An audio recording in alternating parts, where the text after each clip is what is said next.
I'm at the pool with my kids and we've been here for several hours and there are absolutely zero sign that they are going to be done anytime soon. So I thought that while I'm watching them, I can record a quick video. Feed two birds with one stone kind of thing. Okay, so I wanted to share some signs that you might be involved with an abusive slash toxic slash narcissist individual. Number one is you can't have difficult conversations with them. You can't talk about difficult things without it turning into emotional warfare and a complete battlefield. This is a tactic of the narcissist to just get their way. So if they can bully you into submission and just make difficult conversations so unpleasant that you'll never want to have them again, then maybe you won't have them again. And then they don't have to deal with your crap, basically. They don't have to deal with being a partner. They don't have to deal with being part of a companionship. They can just be themselves, not have to work on anything, not be accountable for anything, not have to show up for you, and just try to get you to be as emotionally detached and independent from them as possible. The second thing, and this goes hand in hand with the first thing, is that they will outwardly and openly mock you. They will mock you, and they will mock your emotions. They will mock what is near and dear to your heart, what you are particularly sensitive about. They weaponize your heart. They weaponize your soft spots. They're melting your experiences into bullets to be used later against you. The third sign is that you're gonna feel really confused a lot. You're gonna be confused about how you got somewhere with them. Like, you said something, whoa, you all right? You said something, and that little something that you said spiraled out of control. Next thing you know, you guys are at war with each other, and you're so confused all the time. You don't understand how you guys got there. How did you end up in that fight? How did you even start? What started that fight? Who started that fight?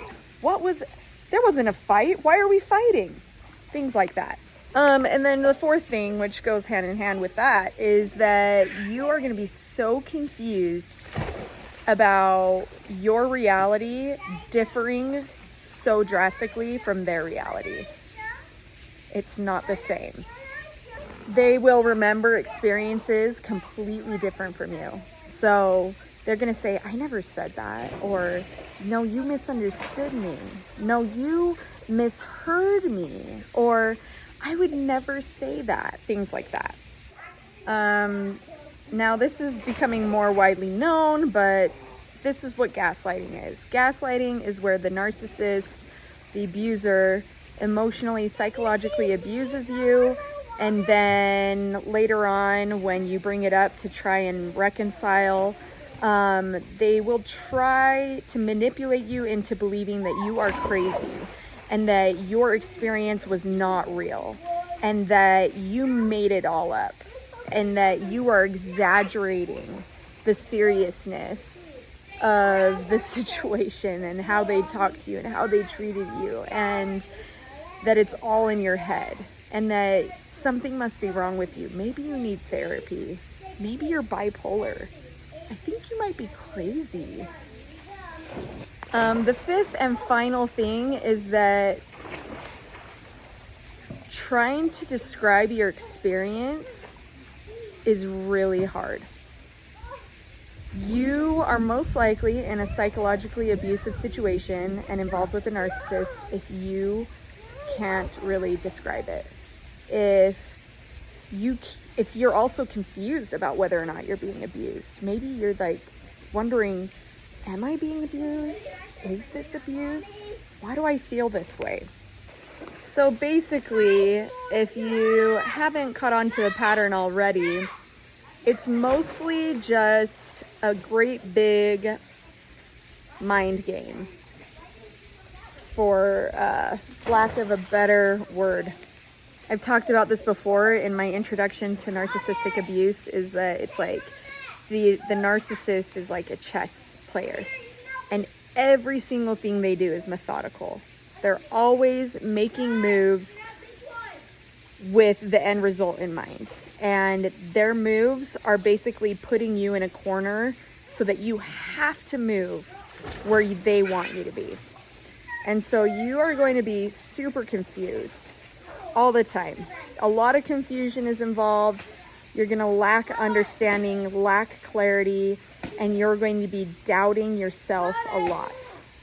And those are the main signs and feelings and experiences associated with being involved with an abuser, a toxic partner, and a narcissist.